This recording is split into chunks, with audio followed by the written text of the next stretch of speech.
민수기 31장에서는 이스라엘이 미디안 족속을 물리친 사건을 다루고 있습니다. 이스라엘이 미디안을 물리친 고로 연유로 인해서 이스라엘이 미디안의 용토를 이제 얻게 되죠. 미디안 용토는 가축을 기르기에 충분히 매력적인 땅으로 보입니다. 여타 지파와 비교해 볼 때 르우벤 지파와 갓 지파에게 월등히 가축이 많았던 것으로 보이는데 이들이 이 땅을 굉장히 좋게 보았던 것 같습니다. 그러다 보니 두 지파가 굉장히 이기적인 발상에 이르게 되는데 이 두 지파가 이 땅들을 자신들의 기업으로 삼아서 정착하고 나서 요단강을 건너지 않겠다라는 이제 제시를 모세에게 하게 되는 것이죠. 여기서 요단강을 건너지 않겠다라는 뜻은 무슨 뜻이냐면 가나안 정복 전쟁에 참여하지 않겠다라는 의미를 가지고 있습니다. 모세는 요청을 매우 불쾌하게 여겼고 단호하게 거절했습니다. 가나안 땅은 하나님께서 이스라엘에게 오래도록 약속하신 땅이었습니다. 가나안 땅은 젖과 꿀이 흐르는 땅이었지만 동시에 이방 신들과 이방 문화들 또 죄악들로 가득한 땅이었기 때문에 하나님께서는 이 가나안 땅을 정화시킬 필요가 있었습니다. 하나님은 이 땅을 정화시키기 위한 헤렘, 즉 성전을 계획하고 계셨던 것이죠. 따라서 정복 전쟁은 필연적인 것이었습니다. 물론 하나님은 이 전쟁을 치르는 데 있어서 12지파, 이스라엘의 12지파 연합군을 염두에 두셨을 것입니다. 그런데 지금 두 개의 지파에서 자신들의 이기적인 욕심으로 인해서 이 전쟁에 참여하지 않겠다라는 그런 제안이 들어온 것입니다. 더구나 이 그들이 가지려고 하는 땅을 잘 살펴보면 그 두 지파가 독립적으로 싸워서 쟁취한 땅이 아니라는 것을 우리는 알고 있습니다. 그것은 온 지파가 합심하여서 연합하여서 싸워서 쟁취한 땅입니다. 땅과 피는 함께 흘렸는데 그 대가를 두 지파에게만 돌리는 것도 결코 옳다고 할 수가 없는 것입니다. 결과적으로 이 두 지파가 모세에게 했던 제안은 매우 불의한 제안이었던 것입니다. 소탕대실이라는 사자성어가 있죠. 작은 것을 탐하다가 큰 것을 잃게 된다라는 뜻입니다. 그런데 조금 넓게 보자면 작은 것에 주목하다가 더 큰 것을 놓치게 된다라는 뜻으로 해석해 볼 수도 있습니다. 한 목사님이 이제 자신의 딸아이에게 장난기가 발동해서 하루를 한 번은 실험을 했더라는 거죠. 아이에게 사탕을 쥐어주고는 뒤늦게 이렇게 말하는 것입니다. 아빠도 사탕 먹고 싶은데 그 사탕 아빠에게 주겠니? 그런데 아이가 한참을 고민을 하는 것입니다. 줄까 말까 고민을 하는데 쉽사리 이 사탕을 내어주지 못하는 딸아이의 모습을 보면서 목사님은 못내 괘씸했더라는 것입니다. 그동안 내가 저에게 해준 것이 얼만데 고작 사탕 하나로 고민하는 모습을 보면서 그 아버지가 괘씸했다는 것이죠. 그런데 만약에 이 아이가 그 사탕을 흔쾌히 목사님에게 주었다면, 아버지에게 주었다면 아버지가 감동해서 더 많은 사탕을 아이에게 사주지 않았을까요? 아이 앞에 있는 아버지는 그 사탕 하나보다 더 값진 것을 줄 수 있는 존재입니다. 우리는 이 모든 것을 다 알고 있습니다. 그러나 정작 아이는 그것을 모른다는 것이죠. 아이는 그저 눈앞에 사탕을 잃을까봐 온통 신경을 쓰고 있다라는 것입니다. 눈앞에 있는 것보다 더 큰 기쁨, 더 큰 것들이 뒤에 가려져 있는데 눈앞에 있는 작은 기쁨 때문에 더 큰 기쁨을 보지를 못하는 것이 꼭 이 딸 아이의 모습과 같습니다. 그런데 이 르우벤과 갓이 마치 이 딸 아이와 같다라는 것입니다. 오늘 두 지파는 요단강도 건너기 전에 주어진 이 땅에, 미디안 땅에 온통 마음이 빼앗겼습니다. 그리고 그 땅만 주어진다면 자신들은 여기에 안주하며 여기에 정착하여 살겠다라고 말하고 있는 것이죠. 대체 가나안 땅이 어떤 땅인 줄 알고 이들은 그런 섣부른 판단을 하고 있는 것입니까? 그들은 가나안 땅을 들어가 보지도 않았습니다. 하나님이 예비하신 가나안 땅이 얼마나 풍요로운지 그들은 직접 본 적도 없습니다. 그런데 르우벤과 갓 지파는 그저 눈앞에 보이는 이 작은 땅, 미디안 용토라는 이 작은 땅에 매몰되어서 하나님이 선물하실 더 큰 것, 가나안 땅을 눈에 보지 못한 것입니다. 한때 욜로라는 단어가 유행한 적이 있습니다. 한국식으로 풀어 쓰자면 한 번뿐인 인생, 뒷일을 생각하지 말고 현재를 즐기자라는 그런 모토쯤으로 해석해 볼 수 있습니다. 불확실한 미래를 위해서 현실을 막연히 희생하지 말자라는 메시지를 담고 있습니다. 나름 의미와 근거가 있는 말로 들리기도 합니다. 그래서 많은 사람들에게 이 욜로가 호소력이 있었고 많은 사람들이 정말 그 욜로의 정신을 따라 살아가기도 했었죠. 그러나 이러한 사고에 대한 긍정적인 평가만 있는 것은 아닙니다.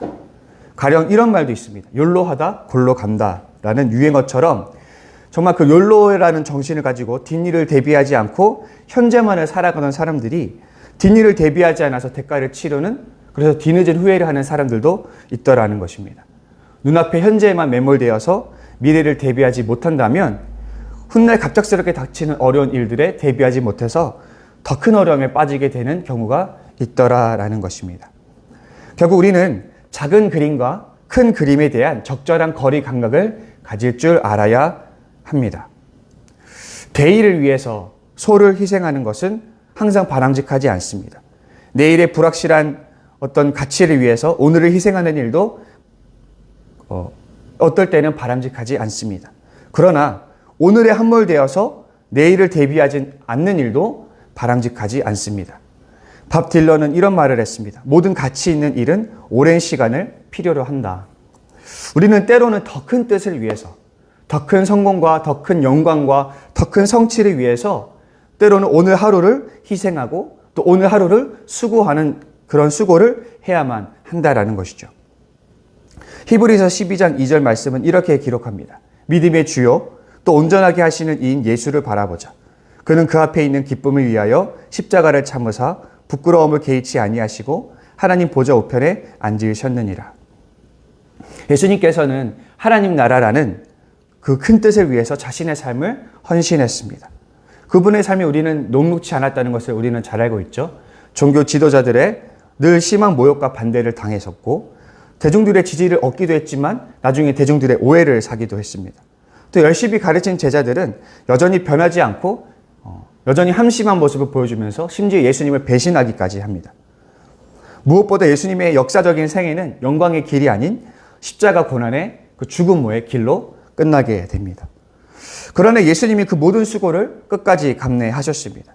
예수님이 그 길을 가실 수 있었던 이유가 무엇일까 따져보면 물론 예수님께서 그 길을 걸어가셨던 이유는 현재에서 주어지는 이유도 있었겠지만 오늘 히브리서가 말하는 것처럼 예수님은 미래에 성취될 영광스러운 순간 큰 기쁨을 알고 있었기 때문에 그 길을 걸어갈 수 있었다라는 것을 오늘 히브리서가 말하고 있는 것입니다. 정신없는 현실의 분주함 속에서도 그저 순간을 살아내기에 급급한 삶을 살지 않기를 바랍니다. 순간의 안락함만을 찾지 않는 우리가 되기를 바랍니다. 하나님 나라라는 더 큰 그림을 볼 수 있는 우리가 되기를 바랍니다. 또 비록 현실이 어렵고 고단할지라도 그 시간들이 빚어낼 영광의 순간들을 소망하시면서 오늘을 견뎌내실 수 있는 우리가 되기를 바랍니다.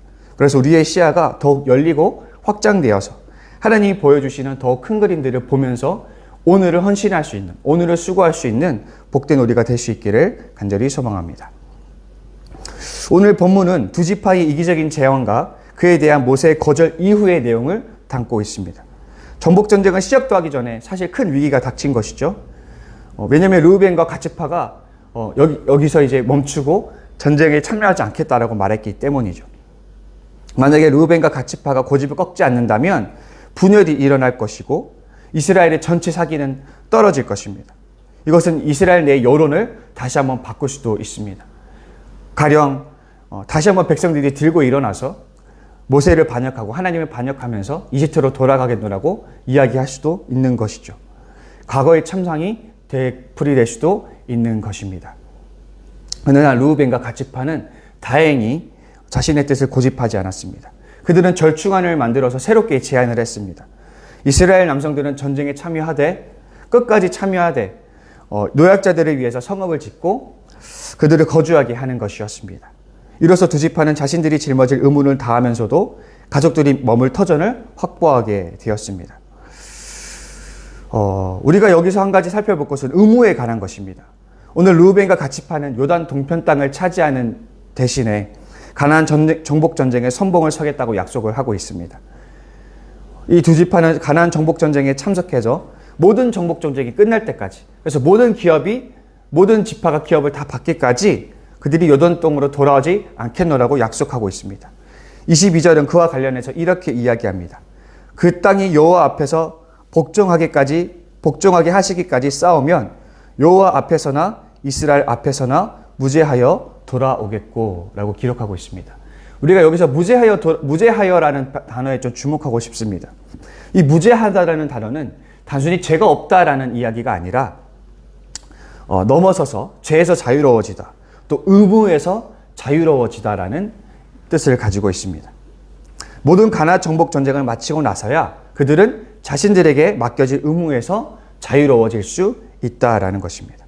그들은 비록 먼저 이 땅을 분배를 받았지만, 하나님의 약속의 기업을 받았지만 그들의 의무가 끝난 것은 아닙니다.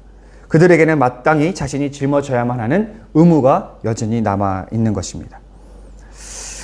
예전에 보았던 한 드라마가 있습니다. 그 드라마 주인공은 지방대 출신의 보잘것없는 백수였습니다. 그런데 이 백수가 어느 날 우연한 기회에 굴지의 대기업에 지원서를 써냈는데 덜컥 합격을 한 것이죠. 근데 알고 보니 대기업 쪽에서는 전선 오류가 있어서 이제 이 백수가 합격을 하게 되었는데, 이 회사 이미지가 있기 때문에 번복할 수가 없어서 이 백수를 그냥 고용하게 됩니다. 그러나 입사의 기쁨도 잠시고 강도 높은 업무를 소화하기 위해서 이 백수가 무던히 노력을 해야만 했습니다. 영어로 발표를 해야 되고 어떤 굉장히 강도 높은 업무를 소화를 해야 했기 때문에 이 백수는 치열하게 하루를 살아내야 했습니다. 타 동기들보다 재량이 더 떨어지는 탓에 그의 노고는 더 클 수밖에 없었습니다. 만약에 이 백수가 이전처럼 살아간다면 그 회사원이라는 신분은 더 이상 유지할 수 없었을 것입니다. 하나님의 백성이 되는 것이 이와 같습니다. 우리의 실력은 형편없어서 우리가 발악을 해도 하나님 나라에 들어갈 자격이 없습니다. 하나님의 백성이 될 자격이 없습니다. 그런데 우리가 하나님의 은혜로 하나님의 백성이 될 기회를 얻게 된 것이죠. 이것은 전적으로 하나님의 은혜입니다. 그런데 문제는 그 다음입니다. 우리가 하나님 나라의 백성으로 살기 위해서, 다시 말해서 그 신분을 유지하기 위해서는 그에 걸맞는 자격을 우리가 갖추어야 한다라는 것이죠. 하나님의 백성이 될 기회를 주는 것은 전적으로 하나님의 몫이지만, 하나님의 자격을 갖고 신분을 유지하는 것은 전적으로 성도의 몫이라는 것입니다. 이 세상에 얼마나 많은 사람들이 있습니까? 그런데 왜 하필 하나님은 굳이 우리를 선택하셔서 하나님의 자녀가 되게 하셨을까? 왜 하필 나를 복음에 눈뜨게 하시고 하나님의 사랑에 눈뜨게 하셨을까?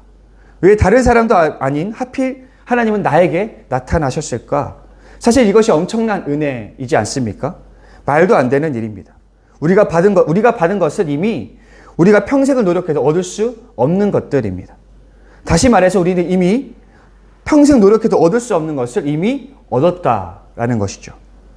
그러면 성도가 마땅히 보여야 할 반응은 무엇입니까? 감사하는 것이고, 그 하나님의 놀라우신 사랑에 반응하여 보답하는 삶을 살아야 하는 것이죠. 그런데 너무 많은 크리스천들이 여전히 하나님께 자신들의 결핍을 토로합니다. 마치 하나님께 무언가를 꾸어준 것 마냥 채권자가 채무자에게 요구하듯이 하나님께 요구합니다. 들어주지 않으면 때를 쓰고 또 토라지고 원망하는 사람들도 있습니다. 물론 하나님께서 우리에게 약속하신 것들이 있기 때문에 우리가 당연히 하나님께 요구할 수 있는 부분들이 있습니다. 그러나 그 전에 하나님은 이미 우리에게 충분히 많은 것을 주셨다는 것을 우리는 고백해야 되지 않을까 싶습니다. 하나님은 우리에게 약속을 지키셨고 의무를 다 하셨습니다. 그렇다면 이제 우리가 의무를 져야만 할 때입니다. 하나님 나라와 그 백성은 언약으로 맺어져 있습니다. 그래서 우리가 이스라엘 백성을, 또 오늘날 크리스천들을 언약 백성이라고 말하지 않습니까? 언약은 한 사람이 지킨다고 해서 이어지지 않습니다. 언약은 양쪽에 다 같이 이행해야만 하는 것입니다. 하나님은 약속을 이행하셨고 이행하고 계십니다. 그렇다면 성도도 마땅히 자신의 의무를 다해야만 합니다. 르우벤 지파와 갓 지파가 기업을 미리 받았지만 그럼에도 의무에서 자유로울 수 없는 것처럼, 끝까지 자신들이 감당해야 될 의무가 있는 것처럼 성도들도 구원이라는 기업을 받았지만 여전히 하나님 앞에서 지켜야 할 의무가 있더라라는 것이죠. 어떤 사람들은 의무라는 단어를 부정적으로 볼지 모릅니다. 그러나 의무감이라는 것은 사실 아주 신성한 것입니다. C.S. 루이스는 사랑에 관해서 이렇게 이야기합니다. 기독교적 의미의 사랑은 감정이 아닙니다. 그것은 감정의 상태가 아니라 의지의 상태입니다. 참된 기독교적 사랑은 감정에 주목하는 것이 아니라 내 의지를 발현하는 것에 있습니다. 내 감정 때문에 하고 싶지 않아도 그것이 옳다면, 그것이 해야 되는 것이라면 의지로 하는 것입니다. 그래서 사랑은 곧 신성한 의무와 같습니다. 기독교적으로 보았을 때 누군가를 사랑한다는 것은 그에 대한 의무감을 진다는 것과 결코 떼어놓을 수가 없더라라는 것입니다. 하나님의 사랑, 그 복음을 참되게 깨달은 사람들에게는 이 신성한 의무감이 선고됩니다. 그러니 우리가 결코 감정적으로 신앙생활해서는 안 되겠습니다. 오늘 내 신앙이 만족스럽지 않다 할지라도, 오늘 내가 하나님과의 관계가 시원하지 않다 할지라도 너의 감정에 어떠한가 상관없이, 내 신앙적 상태와 어떠한가는 상관없이 하나님을 향한 의무에 충실하시는 우리가 되었으면 좋겠습니다. 그럴 때 우리의 신앙은 가벼이 흔들리지 않고 뿌리처럼 굳건해질 것입니다. 오늘 성도님들은, 여기 계신 또 오늘 함께 방송으로 예배를 참석하시는 모든 성도님들은 하나님의 백성이 되기를 다 약속하셨습니다. 하나님과 나는 약속으로 얽매인 관계임을 기억하시기 바랍니다. 우리가 복받기 위해서가 아니라 약속을 지키기 위해서라는 사실을 기억하시기 바랍니다. 오늘 하나님의 언약 백성답게 그 신분에 걸맞는 삶을 다하는 복된 저와 여러분들이 되시기를 간절히 소망합니다. 우리 시간 함께 기도의 자리로 나아갔으면 좋겠습니다. 오늘 들은 말씀을 기억하시면서 하나님, 내가 작은 것들을 주목하다 큰 것을 놓치는 그런 삶을 살지 않게 하시고, 또 오늘 하나님과의 맺은 언약에 충실하여 의무감을 다하는 복된 삶을 살게 하여 주시옵소서. 위에서 기도해 주시고, 또 우리가 6월의 사역들을 이제 나아갑니다. 아버지, 우리 6월 사역들을 위해서 하나님 이 지어처치를 선하게 이끌어 주시옵소서. 위해서 기도해 주시고, 또 아프고 또 어려운 지체들을 위해서 기도해 주시고, 각자 가지고 나오신 그 기도 제목 가지고 기도하실 텐데 우리 주기도문으로 신앙 고백하시고 기도의 자리로 나아가도록 하시겠습니다. 하늘에 계신 우리 아버지, 아버지의 이름을 거룩하게 하시며 아버지의 나라가 오게 하시며 아버지의 뜻이 하늘에서와 같이 땅에서도 이루어지게 하소서.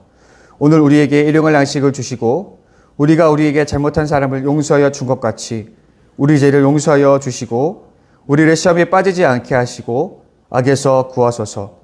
나라와 권능과 영광이 영원히 아버지의 것입니다. 아멘.